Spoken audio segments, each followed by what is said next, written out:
ఇడ్లీ కడాయి. ఈ cinema release అయిందని చెప్పేసి చాలామందికి తెలీదు భయ్య. ఇడ్లీ కడాయి అంటే ఇడ్లీ కొట్టని అర్థం భయ్య. సినిమా బాగుందా లేదా అంటే ఓకే పర్లేదు, పెద్ద అదేం కాదు కానీ ఓకే భయ్య.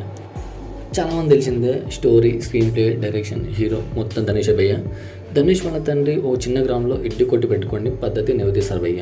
ధనుష్ ఆ ఇడ్లీ కొట్టిని ఇంకా బాగా పాపులర్ చేయాలని చెప్పేసి అనుకుంటాడు. బట్ వాళ్ళ తండ్రి ఒప్పుకోవడం అంట. ఇక చేసేది ఏం లేక ఏం చేయాలరా అని చెప్పేసి ఫారిన్కి వెళ్ళిపోతాడు భయ్య. ఒక పెద్ద బిజినెస్ కంపెనీలో ఫుడ్ సెక్షన్లో టాప్ లీడ్ జాబ్ చేస్తున్నాడు భయ్య. వాళ్ళ బాస్ కూతురు ధనుష్ని లవ్ చేస్తుంది భయ్య. కానీ తప్పని పరిస్థితిలో పెళ్ళి అయితే అయిపోతుంది. ఇడ్లీ కొట్టి చూసుకోవాల్సి వస్తుందంట. పెళ్ళి ఆగడంతో తన అన్న ధనుష్ మీద పగమించుకోడు భయ్య. ఇక తర్వాత స్టోరీ ఏంటన్నది తెర మీద చూడాలి భయ్య. స్టోరీ వచ్చేసి రెగ్యులర్గా అయితే ఫస్ట్ హాఫ్ కొంచెం బెటర్గానే ఉంటుంది భయ్య. సెకండ్ హాఫ్ మొత్తం ఏం జరుగుతుందని చెప్పి జనాలకైతే పెద్దగా తెలిసిపోతుందన్నమాట. నిత్యం ఏమైనా ఎక్కువ డ్యూరేషన్ లేకున్నా సరే కానీ బాగానే అనిపిస్తుంది. తన యాక్టింగ్ అయితే ఎప్పటిలా న్యాచురల్గానే ఉంటుంది భయ్య. సెంటిమెంట్ డైలాగ్స్ అక్కడక్కడ పేలుతాయి. మీ అందరికీ తెలిసిందే ధనుష్ గారు ఎమోషన్ క్యారెక్టర్ అయితే చాలా బాగా యాక్ట్ చేస్తారు భయ్య. బట్ సినిమా చివరి వరకు ఏం జరుగుతుందో ఓ టెన్షన్ అయితే జనాకైతే పెద్దగా అయితే ఉండదు.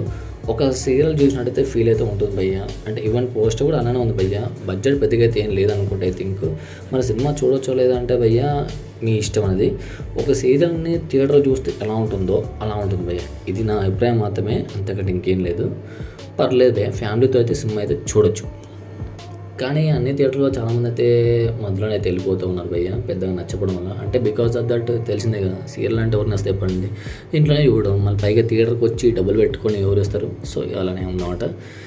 ఇక మీ ఇష్టం భయ్య, ఇంతకంటే ఏం చెప్పలేను. థ్యాంక్స్ ఫర్ వాచింగ్, జై హింద్. ఒకవేళ మీకు వీడియో నచ్చితే కనుక కొంచెం సబ్స్క్రైబ్ చేయండి. థ్యాంక్స్ ఫర్ వాచింగ్, జై హింద్.